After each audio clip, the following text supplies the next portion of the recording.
Hello, welcome to Unicorn Princess Tarot. So, ito yung reading natin for Air Sign, Gemini, Libra, Aquarius. Take only what resonates. For personal reading, Jing Tarot Reader. Paki-search na lang siya sa Facebook, okay? Or sa TikTok. Yan, Jing Tarot Reader. Pwede nyo rin po ako i-search sa TikTok, Unicorn Princess Tarot. Let's start your reading, guys. This is for Air Sign, Gemini, Libra, and Aquarius.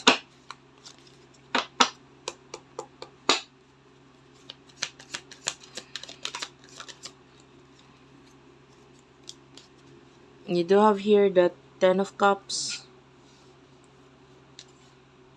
Three of Swords, King of Swords, and one more card. Seven of Swords, Gemini, Libra, and Aquarius. Bottom of the deck is the Ten of Swords. Okay.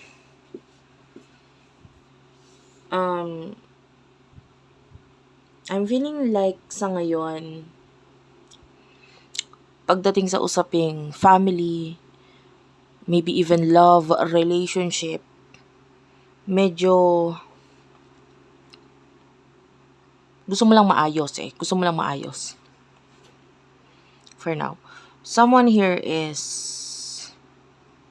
like gusto mo ng fresh start with this person. The problem dito sa person na ito is siya mismo hindi siya nagmamalinis lang. Parang ganun. Pero I'm feeling like there's this closure na dapat mangyari dito sa inyo na itong person na to. This person, nakakapagod because may mga bagay siyang mga ginagawa na parang, I don't know if you're married to this person, ang energy is you're married or magkarelasyon kayo, magkasama kayo sa bahay or what. For what I can see here, it is always a battle between the two of you. Laging may laban kung itong connection ninyo is someone here nagiging manipulative, nagiging yung parang especially regarding money, communication hindi maganda. But, mas iniisip mo na lang yung mga bagay or mas pinaiiral mo na lang ang isip kaysa ang emosyon. No? For now, etong person na to is might be masyadong abusado dahil alam niya na ganyan ka mag-isip, no?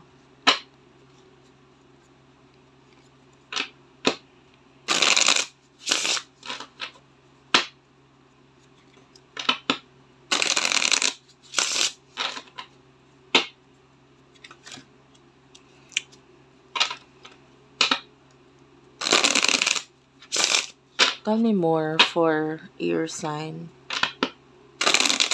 Kung hindi ka nakaka-relate, guys, hindi para sa'yo ang reading. Huwag natin ipilit. For air sign, please. One last shuffle.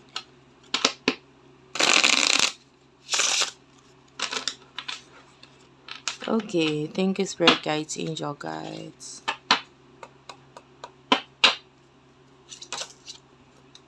Yeah, Five of Clover is here. Seven of Hearts. Four of Diamonds. Six of Clover and a Four of Hearts. Bottom of the deck is the Eight of Spades. I feel like you are currently stuck sa isang sitwasyon. Stuck ka sa sitwasyon, sa koneksyon, sa relasyon ninyo nitong person na ito. Ang dami pag-aaway, pagkakagulo, challenges sa inyo na parang ikaw lang yung makakapagbabago sa sitwasyon na yan eh. Kasi hanggat itutuloy-tuloy mo yung ganyang klase ng pag-iisip, magtutuloy-tuloy lang din, walang pagbabago mangyayari dito. If you're thinking na siya yung magbabago, I'm sorry to say, ikaw dapat ang magbago sa kung saan, sa kung paano ka mag-isip, sa kung paano mo dapat ayusin or Ano ba dapat mong gawin dito sa connection na to para magkaroon ng pagbabago? Kasi kung siya mismo ay walang pagbabagong nakikita natin dito. With the Four of Diamonds, this is an advice for you na kailangan isipin mo rin ang sarili mo.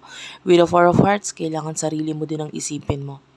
You want to be more stable, pero ang emosyon mo hindi stable. Nakikita natin with the Six of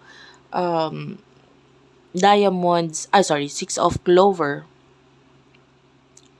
Gusto mo ng victory gusto mo ng maayos, gusto mo balance, maayos, pero siya mismo, yung person na kakonect mo, ay hindi kayang makipag-balance or makipag-partner sa'yo. This relationship or connection, alam mo, hindi lang ito, sa lahat ng relasyon, sa lahat ng connection, kailangan talaga may partnership, may pag-uunawaan or pagkakatulungan or partnership.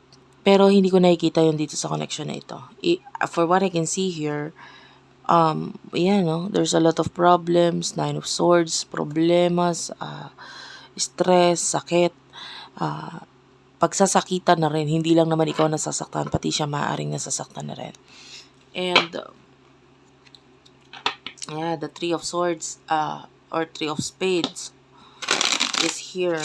Gemini, Libra, Aquarius. I feel like for some of you, may mga ibang person pang nagiging involved dito sa connection na ito, kaya lalong nagiging magulo. So, what will happen in the near future for you?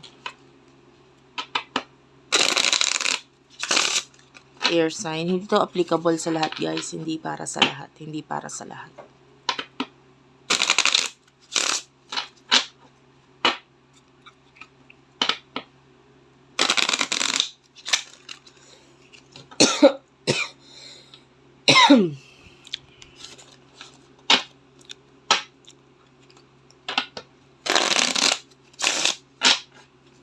What will happen in the near future for you?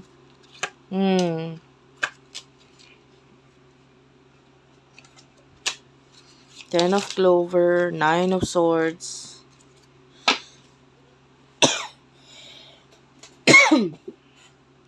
Sorry about that, guys.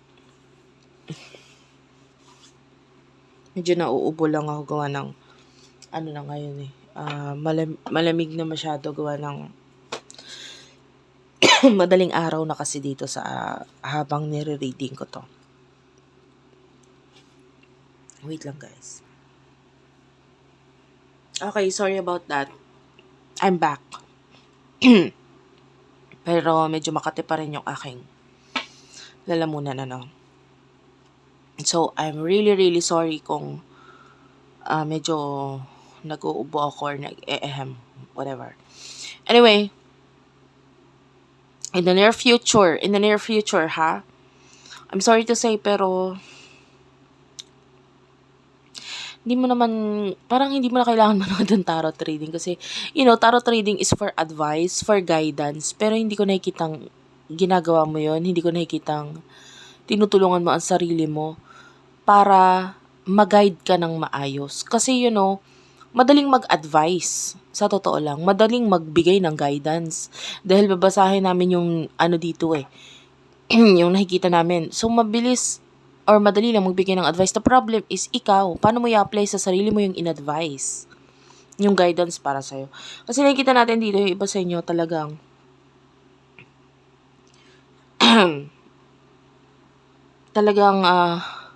maaaring nandun pa rin yung pagmamahal, nandun pa rin yung iba, i-deny. Hindi ko na mahal yun talaga. Iniisip ko lang talaga yung magiging sitwasyon, etc., etc. Hindi. Mahal mo. To the point na naging tanga ka na. To the point na hindi mo na minahal yung sarili mo kasi mas minahal mo na yung taong hindi naman dapat mahalin. With the Two of Clover, this is you making plans in the near future. And this is you na parang with the Nine of Spade and the Ten of Clover, nagfo-focus ka lang doon sa mga plano mo sa buhay, nagfo-focus ka lang sa mga sa ibang bagay para hindi mo masyadong isipin tong bagay na to regarding sa relationship, regarding sa kakonect mo, pero nakikita natin yung pagod, yung sobrang patong-patong na obligasyon o responsibilidad mo dito, and I can see a lot of problem, stressful energy sa'yo with the 9 of spade. And you do have here the 6 of hearts. Sa isang relationship, like what I've told you, kailangan ng partnership dyan. And malalaman mo yun kung talagang mag-workout or dapat i-workout ang relasyon na ito or ang connection na ito kung nakikipagtulungan siya sa'yo. Kasi yung problema talaga nangyayari yun.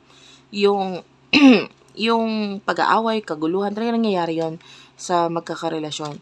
Pero, willing bang makipagtulungan ang bawat isa para maayos kung ano man itong kaguluhan na ito. Pero kung ikaw lang ang nag-workout para dito, I'm sorry to say, but might be, with the 10 of swords, ito na yung time na kailangan mong i-end kung ano man itong mga bagay na nagpapahirap sa'yo. Thank you for watching, guys. I love you all, and bye-bye.